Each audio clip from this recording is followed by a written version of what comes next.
Pada soal nomor 32, ditanyakan alat yang diperlukan untuk menentukan massa jenis zat padat yang bentuknya teratur adalah titik, titik, titik. A. Neraca dan gelas ukur. B. Neraca dan mistar. C. Gelas ukur dan stopwatch. Dan D. Neraca dan termometer. Untuk mengerjakan soal nomor 32 ini, maka kita perlu membreakdown besaran massa jenis, itu besaran apa, dan alat ukur yang digunakan untuk mengukurnya. Nah, massa jenis ini termasuk ke dalam besaran turunan. Nah, berdasarkan rumus massa jenis yaitu Rho sama dengan M per V, yaitu massa per volume, maka massa jenis ini merupakan turunan dari besaran pokok massa dan besaran turunan volume.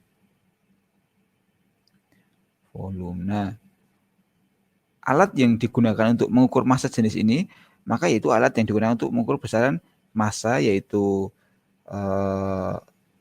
neraca, dan alat yang digunakan untuk mengukur besaran volume.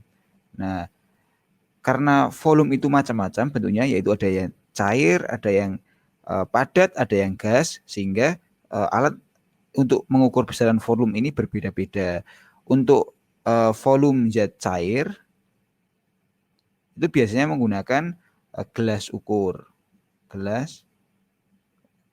Nah, akan tetapi apabila volume zat padat,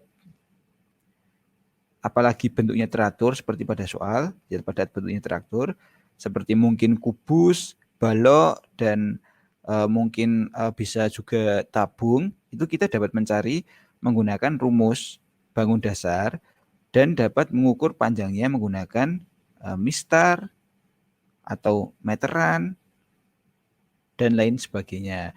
Kemudian setelah diketahui panjang sisinya atau panjang diameternya, maka kita bisa menghitung menggunakan rumus semisal kubus, maka V sama dengan S pangkat 3, seperti itu.